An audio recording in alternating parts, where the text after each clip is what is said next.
Salut, aujourd'hui je vous montre comment retirer une personne d'une photo dans Photoshop. Salut tout le monde, bienvenue sur ma chaîne, je m'appelle Simon. Ici je parle de retouches et de techniques photo pour faire de vous de meilleurs retoucheurs et de meilleurs photographes. Si vous êtes nouveau, je vous invite à vous abonner et à me faire un beau petit thumbs up si vous avez appris quelque chose après la vidéo. Aujourd'hui je vous montre comment retirer une personne et une laisse d'une image. J'ai pas fait de test avant, donc on va improviser ensemble, mais ça devrait pas être trop compliqué, je vous montre ça tout de suite. Bon, fait que le but ici, c'est d'aller retirer la personne qui est ici à la gauche de l'image et on va aussi, le défi, c'est d'aller enlever l'ombre qui est partout sur le trottoir parce que techniquement, si elle n'est plus là, il ne devrait plus avoir d'ombre. OK? Fait qu'on va faire ce que je fais sur toutes mes retouches. Je vais utiliser mon action Nouvelle retouche que j'ai appliqué le CTRL-SHIFT F3. Si ça vous intéresse de le télécharger, je vais mettre dans la description un lien pour vous pour l'utiliser. Donc, ce que mon action fait, c'est qu'il crée un groupe qui contient un calque de retouche, un calque gris que j'ai mis en Softlight pour faire du Dodge and Burn et une courbe pour m'aider avec le Dodge and Burn. Là, pour tout de suite, on n'a pas besoin de la courbe. On va aller retirer la personne qui est ici. Okay. Donc, on clique sur mon layer de retouche. Donc, c'est là-dessus qu'on va commencer. Donc, ce qu'on va faire, je pense qu'on va utiliser la texture qui est ici, puis on va aller l'appliquer ici pour la rue. Puis après, on va aller arranger la texture du trottoir. Okay? Donc, je vais me faire une copie de ce layer-là. CTRL-J. On peut le renommer si on veut. C'est pas tant pertinent pour cette retouche-là, vu que ça va être quand même assez simple. Et on va tasser ça ici. On va faire ça de même. Ça. Là, j'essaie d'aligner le gazon en haut. Comme ça. Je vais faire CTRL-T pour pouvoir modifier ce calque-là. Puis je vais aller arranger la ligne du trottoir pour qu'elle descende un peu plus proche de la réalité. Comme ça ici. Puis on va aller rajouter le haut. Comme ça. Bon, ça c'est pas pire. Je fais Enter. Ensuite, ce layer-là, je vais mettre un masque. Je vais inverser le masque avec CTRL-I. Et je vais aller peinturer. Je m'assure que mes couleurs ici, c'est noir et blanc. Donc, je vais faire D. Si j'avais une couleur... Oups, parce que là, je suis sur le layer masque. Si j'avais une couleur, si je fais D, ça reset les couleurs. Je vais mettre sur mon masque, je vais peinturer en blanc. Donc, je fais D. Le blanc affiche l'image et le noir cache l'image. OK. Donc, on va y aller grossièrement. Je vais mettre à 100%. Je fais 1,00. Et je vais peinturer comme ça. Je peux aller proche du trottoir comme ça. Puis même peut-être la ligne du trottoir. Je vais juste pas copier l'ombre, ça sert à rien. Ok. Puis je vais juste pas y aller trop. Juste pas que ça paraisse trop. Là, j'alterne avec le X pour passer du noir au blanc. Le blanc, ça l'affiche l'image qui est sur notre calque. Donc on va faire ça de même. Ok. Je vais me rapprocher pour aller corriger ici au niveau de ces poils. Je prends une petite brosse pour faire comme si c'était des petits poils.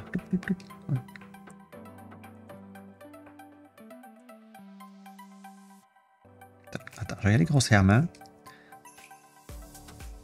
Ok, pour que ça soit plus naturel comme ça. Puis là, je vais faire X pour aller effacer où est-ce que ça a débordé.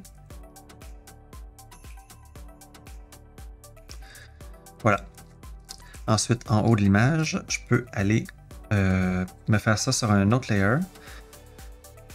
Je vais aller prendre la texture qui est ici avec l'outil de Stamp. Donc S pour Stamp. Et tiens, je vais partir d'ici.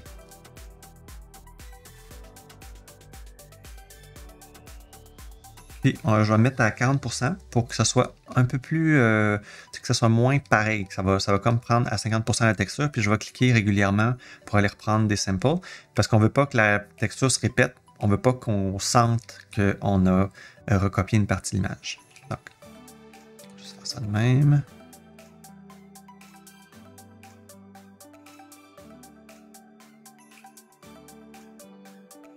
Et voilà. Là, on sent qu'il y a un petit peu de répétition. Ça de même.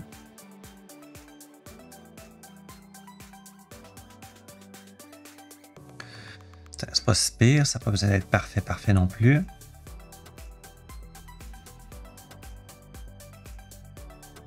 Okay, parfait. Donc là, je vais aller retoucher ici les pieds et l'ombre qui fait tout le long. On va commencer par les pieds.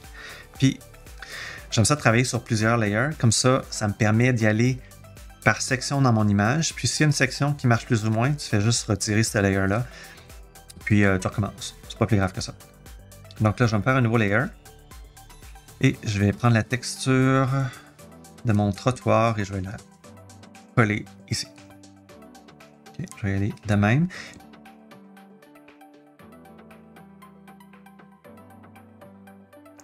Puis, je suis toujours à 40%. Donc, c'est pour ça que ça ne l'efface pas complètement. Mais c'est bien d'y aller graduellement. Comme ça, on arrête quand ça devient naturel. Okay. Je vais prendre cette texture-là. Je vais continuer la ligne jusqu'au bout du trottoir. Je vais cliquer ici.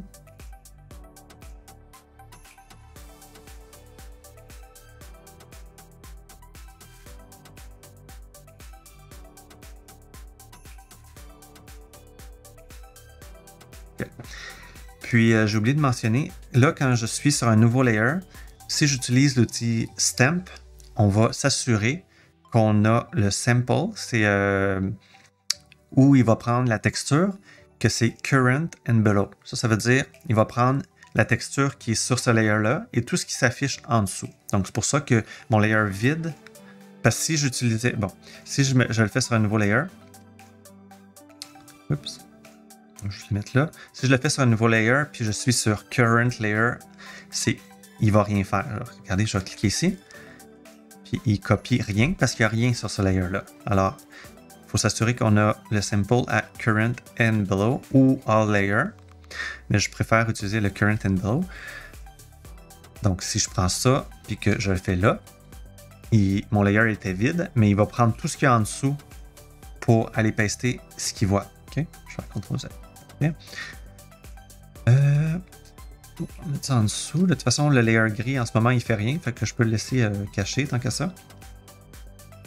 Je vais continuer cette ligne-là ici. Je m'assure de bien m'aligner. Je ne vais pas prendre une brosse trop grosse. C'était trop gros. On va utiliser ça comme ça. Parfait. Et on va jusqu'au bout du trottoir. J'appuie régulièrement. Je reprends ma texture. Oups. Je reprends ma texture souvent. J'appuie. À chaque fois que vous voyez le Alt, c'est que j'appuie pour aller prendre ma texture. OK. Bon. Là, pour le moment, je vais laisser ça de même. Je vais aller enlever cette ombre-là.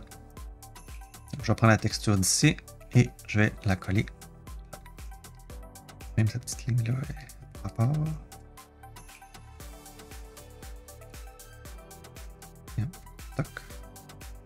Et je vais me mettre à 50% juste pour que ça soit plus... Okay. Je vais repasser souvent, comme ça, ça va être plus en dégradé.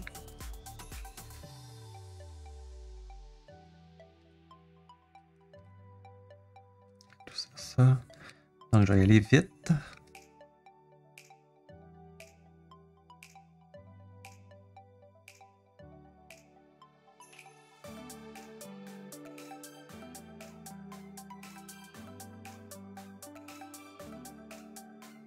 Parfait. Là, je vais aller entre les jambes et on va faire la même chose.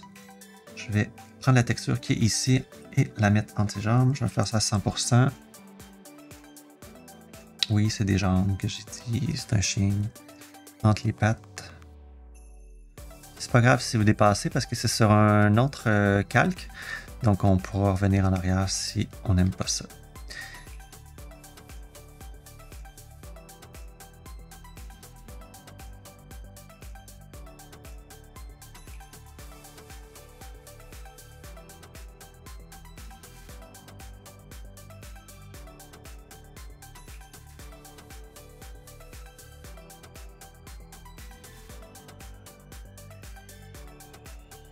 OK? Puis là, ici, je trouve qu'il manque, si on compare, ici, il manque de texture là par rapport à la texture qui est ici sur le trottoir. Donc, ce que je vais faire, je vais me créer un autre layer encore. Je vais prendre la texture ici, que je vais aller, pas trop loin, je vais la prendre ici, puis je vais me mettre à 30%. Puis on va aller l'appliquer juste pour ajouter un petit peu de texture.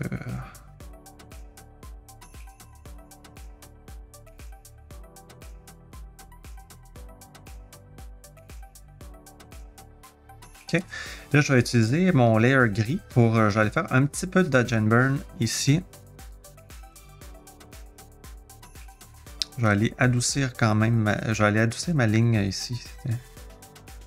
Là, je vais brûler un peu cette ligne-là parce qu'elle est trop blanche à mon avis. Puis si vous voulez voir, vous aider à voir bien ce que vous faites, utilisez ma courbe. Ici, on peut réajuster cette courbe-là. On va juste aller foncir. Vous allez voir. OK. Là, je vais me mettre là-dessus. Je peux mettre plus grand. Là, ici, je peux aller ajuster ça. Là, avec le Alt, je fais Dodge. Et quand il n'y a pas de Alt, je fais un Burn. Je vais brûler la ligne qui est là un peu. Même cette ligne-là aussi, je vais la brûler.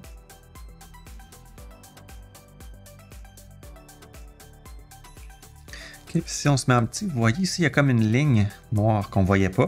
Si je n'ai pas ma courbe, on le voit un petit peu, mais pas tant que ça, mais avec la courbe, on le voit vraiment bien. Donc là, je vais prendre le Dodge and Burn, puis je vais aller faire un petit dodge là-dessus pour que ça soit plus fluide comme transition.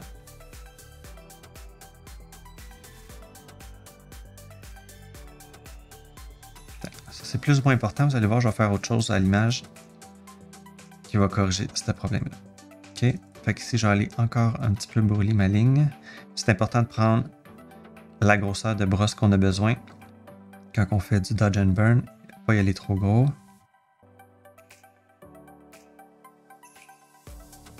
Pas pire.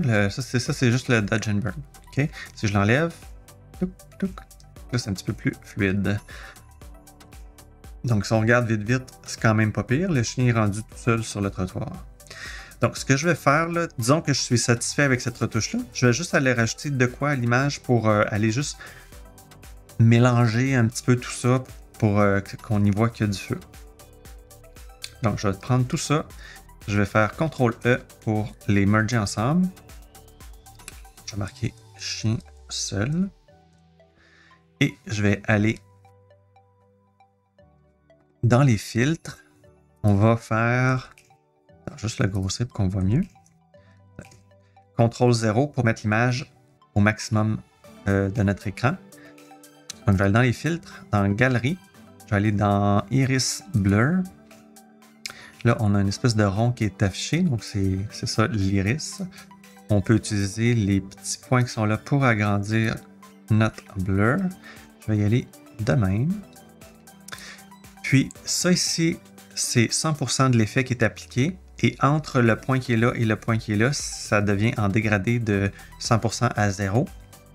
Si je voulais que mon dégradé aille jusqu'au chien, je peux faire ça, sauf que si vous voyez, les autres points, ils se déplacent aussi. Donc, je vais appuyer sur la touche Alt et je vais déplacer ce point-là. Même chose pour ici, je vais faire ça de même. Et même chose pour ça ici. Et je ne voudrais pas que ça embarque sur les pattes. Donc, je vais juste le tasser comme ça ici. Peut-être un peu trop comme ça. Et puis, je vais juste réagrandir tout ça, une petite affaire. Si on le met au maximum, vous allez voir ce que ça donne. Je peux y aller de même. Pas trop, je tiens Alt toujours quand je fais ça. Un peu plus grand. Tiens, on va aller plus grand en fait, puis que le dégradé soit plus flou. Comme ça. Okay. Ça, c'est pas pire. Puis là, ben, l'effet est trop fort. Fait que je vais le remettre par défaut, il était quand même pas pire. 15. Pas pire ça. Je fais OK. Et par-dessus ça, je pourrais rajouter une courbe.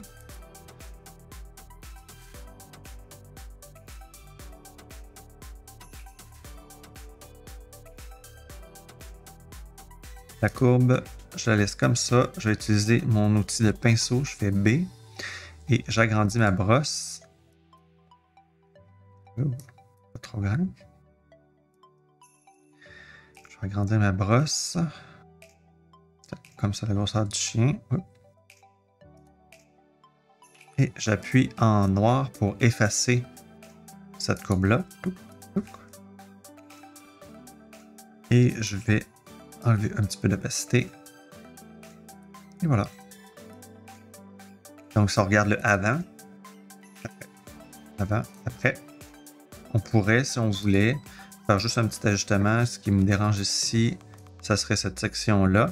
Je vais faire une sélection. Et je vais aller faire, c'est que, en fait, c'est la courbe qui est là qui me dérange. Je vais faire un filtre, Liquify. Le fait d'avoir fait une sélection, c'est que ça m'affiche juste ça. Si votre ordinateur est lent, puis vous faites un Liquify sur l'entièreté de votre image, ça va vraiment ralentir votre ordi. Fait que le fait de faire une sélection, ça vous permet de faire un Liquify puis que ça soit pas trop lent. Fait que, ici, on a plein d'outils. On va y aller juste avec la brosse, avec le doigt normal. On va prendre le doigt ici. On va prendre une brosse de cette grosseur-là à peu près.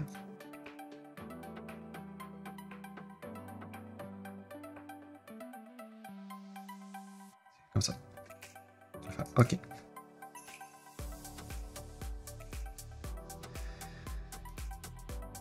Avant, après.